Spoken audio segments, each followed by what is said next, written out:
Good day, sir. Today po, I will show you po the training plan na na-develop ko po from the training needs or training gaps ng mga respondents. My qualification po is caregiving newborn to preschooler in situ.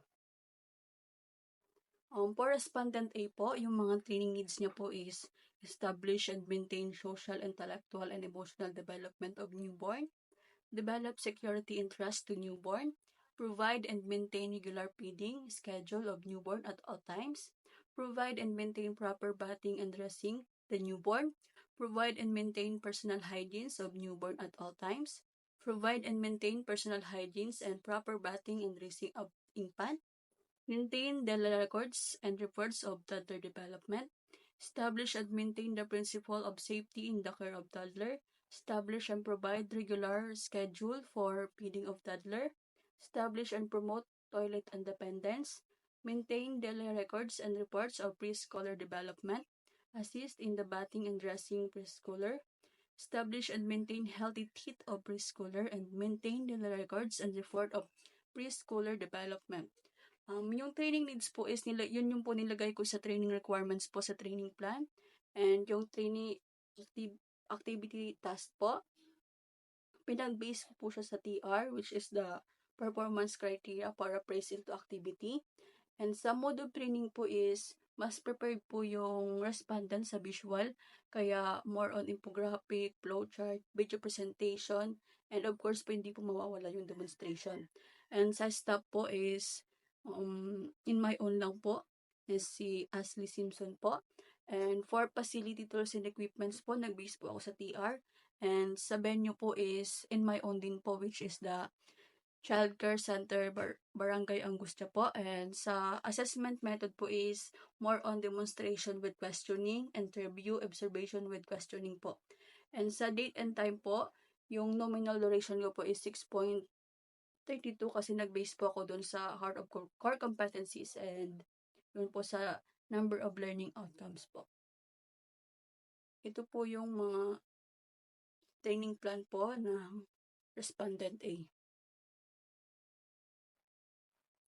And for respondent B naman po, yung mga training needs niya po is follow and implement toddler care plan, maintain daily records and report of toddler development, establish, provide regular schedule for feeding toddlers, establish and maintain the role of caregiver in social and cognitive development of preschooler, establish and maintain appropriate assisting and limitation in administration of prescribed medication. And yun po yung nilagay ko sa training requirements and sa training activity and task po. And based din po siya sa TR na pinag-replace po. And sa mode of training po, mas prepared po yung respondents sa activist. Kaya more on group workshop, tapos po hands-on demonstration, tapos po yung team activities and discussion circle po para mas mapadali po yung way ng pag-develop niya. And for staff po, in my own din po, same din po sa facilities, tools, and equipments, based din po sa TR. And sa venue po, same din po. Sa assessment method po is more on demonstration din po with questioning, interview, and observation with questioning po. And sa date and time po is same din po. Ito po yung training plan po ng respondent B. And for respondent C naman po, yung mga training needs niya po is follow and implement infant care plan, follow and implement toddler plan, enhance and maintain physical development of toddler, establish and provide regular schedule for feeding toddler, establish and maintain appropriate assessing and limitation in administration of prescribed medication.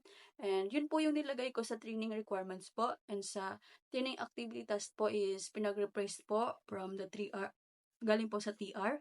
And sa mode of training po is more on visual learning po siya. Kaya mas nag-base po ako doon and more on infographic din po, video presentation, flowchart, and of course po the demonstration or role-playing po. And sa staff po is same din po sa facility tools and po, based din po sa TR. And sa venue po same din po. And for assessment method po is more on demonstration din po, interviewing and observation po with questioning. And sa time and date po is same lang din po. Ito po yung training plan ng respondent C. And for respondent din naman po, yung mga training needs niya is follow and implement infant care plan, follow and implement toddler care plan, provide and maintain personal hygiene and proper bathing and dressing of toddler, establish and maintain appropriate assessing and limitation in administration of prescribed medication, maintain the records and report of preschoolers development. Yun po yung nilagay ko sa training requirements, and of course po the training activities, and based din po siya sa TR, pinag-rephrase ko lang po into activity. And sa mode of training po is mas prepared po yung respondent sa visual, kaya nag-base po ako more on infographic, video presentation, flowchart, and yung may iba pa po. And of course po, di po mawawala yung demonstration. And sa staff po, same din po. Sa facility tools and equipments, same din po. Galing po sa TR. Sa venue po is in my own na po yun. Sa assessment method is more on demonstration with questioning, interview observation with questioning din po. And sa date and time, same din po. Ito po yung training plan po ng Respondent D. And sa Respondent E naman po, yung mga training needs niya po is enhance and maintain physical development of toddler, establish and maintain role and responsibilities in the social development of toddler, establish and maintain toddler's autonomy and independence, establish and maintain trusting relationship with the toddler, maintain the records and reports of toddler development, establish and maintain accurate documentation, recording, and reporting, establish and maintain healthy sleep patterns and schedule of preschooler, establish and maintain appropriate assessing and limitation in administration of prescribed medication. And yun po yung nilagay ko sa training requirements po ng respondent. And sa training activity po is from the TR, represent of the activity po. And sa staff po is same din po, si Ashley Simpson po. And sa training facilities po and equipments, from the TR din po. And for the venue po is Childcare Center Barangay Angustia Naboca Municipio po is sa pansarili lang po. And sa assessment method is more on demonstration with questioning, interview observation with questioning po based po sa TR. And sa date and time po is same din po. And addition lang po sir kung bakit po yung date and time ko po is 8 a.m. to 2 p.m. po. Dahil pinag-base ko po siya sa nominal duration na 6 hours. And kada training task activity po is dapat yung time niya is 6 hours po. To ensure po na talagang ma-acquire and ma-adapt ng trainee yung knowledge na kailangan. Hindi lang po knowledge but the practical skills po.